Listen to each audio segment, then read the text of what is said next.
Why American houses have zero security bars. It's not what you think. In most of the world, a house without metal bars on the windows is considered reckless. In most of America, metal bars on the windows are considered a fire hazard that could get you killed. Same object, two completely opposite reactions. And today, we're going to figure out why. It usually comes up when someone visiting the US from a country where window bars are completely standard notices something odd in American movies and neighborhoods. Huge glass doors, huge windows, nothing physically stopping anyone from just breaking the glass and walking in. And the question that follows is that actually real or just a movie thing? It's real. And the reason isn't confidence or arrogance or Americans not caring about safety. It's something a lot more specific, and honestly, more dangerous if you get it wrong. Because the very first thing that comes up in this conversation isn't crime statistics. It's fire. Metal bars on a window are a serious fire hazard, and it's not theoretical. There are real, documented cases of people burning to death in their own homes because barred windows blocked their only escape route during a fire. Insurance companies in several U.S. states won't even issue a policy on a property with barred windows unless the bars have a quick release mechanism, meaning they can be opened instantly from the inside without a key, without a tool, without hesitation. Because during an actual fire, hesitation is what kills people. And it's not a small technical detail buried in fine print. In some places, barred windows without an emergency release are flatly illegal, specifically because they can trap both residents and prevent firefighters from getting in. Now, that alone explains why bars are rare, but it doesn't fully explain why they're seen as unnecessary in the first place. That part comes down to something a lot of people find genuinely surprising. Most home break-ins in the US aren't random. The honest, uncomfortable statistic that keeps coming up is something like 80% of burglaries involve someone who already knows the victim in some way. A neighbor, an acquaintance, someone who's been inside the house before and knows exactly when it's empty. Metal bars are designed to stop a stranger climbing through a window in the middle of the night. They do almost nothing against someone who already knows your schedule and just walks in through an unlocked door. And once you frame the actual risk that way, bars start looking less like protection and more like a fire hazard defending against the wrong threat entirely. There's also a much simpler reason bars aren't common in most American neighborhoods. For most people, they're just genuinely unnecessary. People describe entire 6-day vacations where they didn't bother locking the front door at all. Others mention neighbors who leave garage doors wide open overnight with thousands of dollars of tools sitting inside. In smaller towns, some residents don't even own a house key because there's never been a reason to lock anything.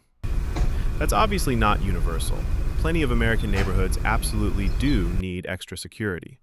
But across huge stretches of the country, break-ins are rare enough that the average homeowner genuinely doesn't think about it day to day.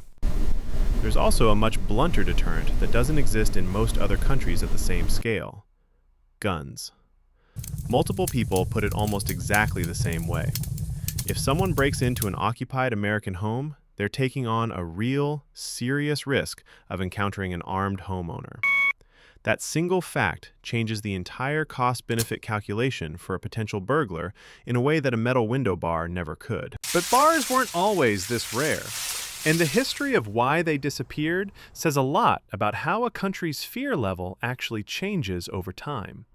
Window bars used to be a lot more common in American cities, especially through the 1970s and 80s, when crime rates in many urban areas were genuinely much higher than they are today. You can still spot the leftovers in some older neighborhoods. Rusted bars nobody's bothered removing, essentially a fossil of a more dangerous era. As crime rates dropped significantly over the following decades, most homeowners simply stopped replacing them, partly because they weren't needed anymore, and partly because, bluntly, most Americans think they look ugly. So today, seeing bars on a house usually signals one of two very specific things. Either it's a genuinely higher crime neighborhood, or it's an older property that never got renovated. In a lot of cities, real estate agents will tell you bars on the windows are basically a visual shorthand for "this house hasn't been flipped yet."